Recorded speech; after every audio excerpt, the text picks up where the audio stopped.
Stormbreakers, Stormbringers, and Legacy Leavers. It's all about the heroics and grit in the league this year. And here with us to talk about the UAAP in 2023 is basketball analyst, a legend in his own right, a hero of UP. Ladies and gentlemen, Jeay Gonzales. Jeay, how are you? Good to be back here on the show, guys. Last episode of the year. Last episode of the year. Yep. Excited to have you. Siyempre, we had to end it with fireworks.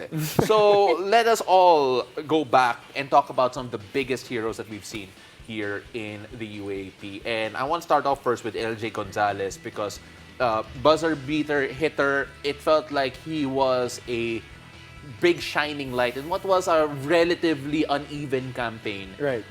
What was it about LJay that stood out to you? Well, so many things happened in the UAAP season. Just in the first and second round, you can pick so many moments. But I picked this moment for LJay just because it shows how all the games in the UAAP are magnified. We could see that FEU that time, they weren't even fighting for the Final Four anymore, but Ateneo was. And they beat them twice this season, capped it off with a buzzer beater by LJay Gonzales.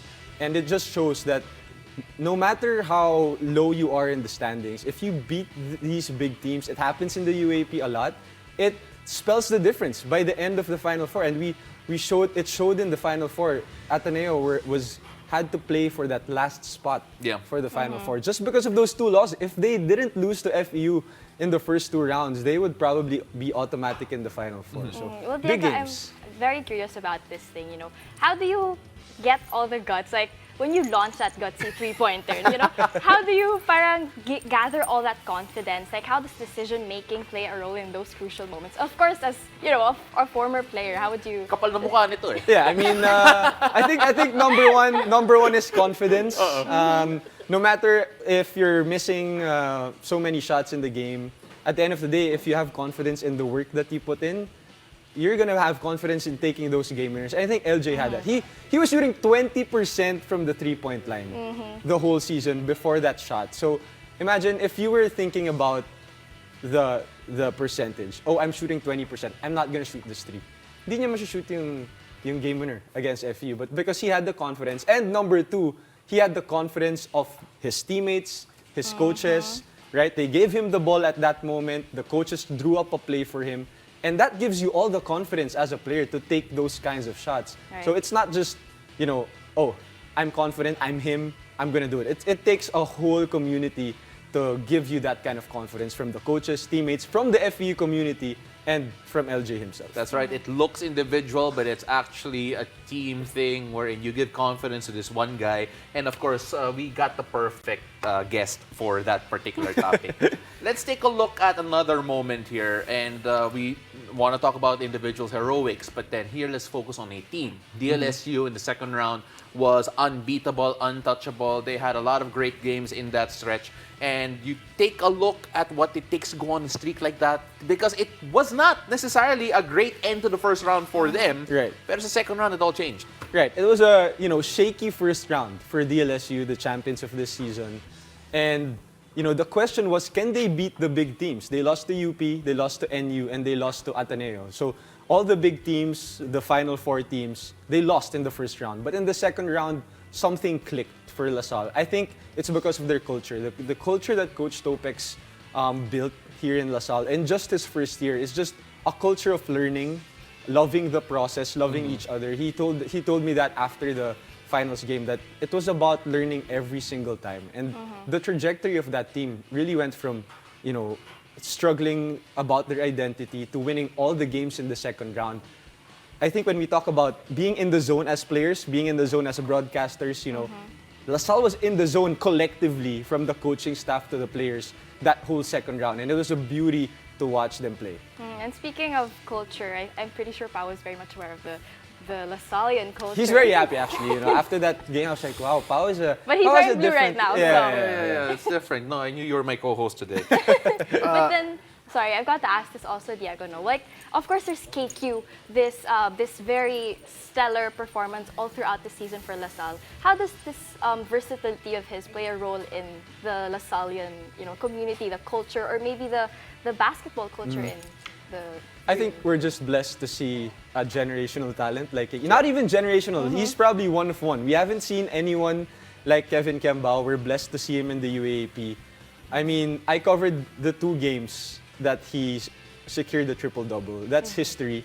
To secure 2 triple-doubles in one season and just to secure a triple-double for LaSalle. So KQ is a different animal, and he was really like the leader for this team. And it's different because after that rookie year, he kind of like, he said he was going to be rookie MVP, right? It didn't work in Didn't his work first out, year. yeah. But here in the second year, he was like, okay, I figured it out. I'm him. I'm going to do all the things that I really want to do. Look, we felt really bad that he didn't win rookie MVP, but then he gave us championship, so quits na tayo. Quits na. Oh, quits na kami. So, and he's going to stay. He and said he's gonna stay. Oh, Yeah. thank you, KQ. Maraming salamat. All right, Jerom Lastimosa, since we talked about different animals, it felt like it wasn't just his school's community cheering for him. It felt like the entire UAAP was rooting for this guy. Horrible luck with injuries, and he wasn't 100%. You know what it means for a player to get injured, the frustration, and then sometimes rushing it. Just when you take a look at Jerom's year, what was it for you? I think more than the physical, of course, there's the pain of the injury, of training back to make sure that you can play. But it's all the mental part of it.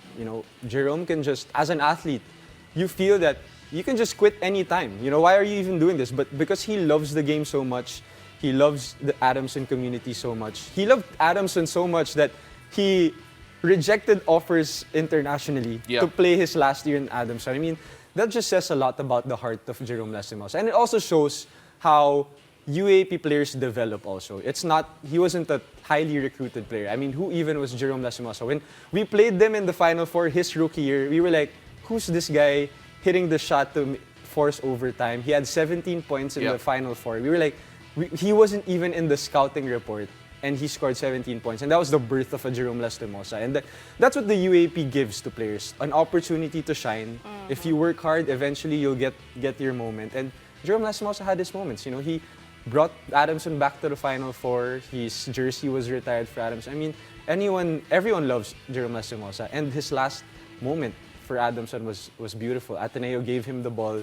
He shot it for buzzer beater to shoot the 3. I mean, how can you cap off your final moment in the UAP by hitting a 3-pointer while your ACL is injured? Yeah. I mean, that's crazy. That's crazy.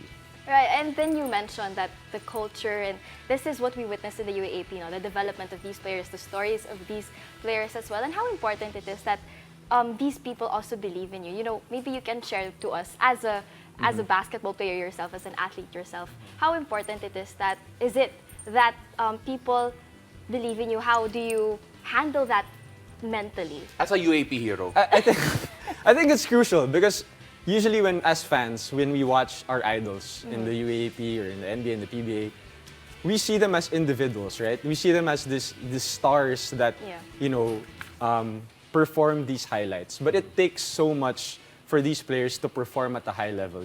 Their coaches who believe in him, the family members who are always there when you're injured. Knowing that you have a support group behind you, no matter if you fail or not, they're gonna love you. And I think that's what Jerome had. That's why he stayed with Adamson. And that's crucial for any athlete, not just Jerome. And I think it's important for fans to show us that. And that moment of Jerome showed us how important that community Speaking is. of moments, we have a lot more moments to talk about up next. In fact, one of my favorite moments here, Lexi. And I'm excited about that too. Well, don't go anywhere, Diego. Just stay right there, because after the break, we move over to the historic Final Four and the final series in Season 86 of the UAAP Men's Basketball. So stay tuned. You're watching The Game. How much do we love Pinoy sports? With all our heart, all the time. Download Pilipinas Live now.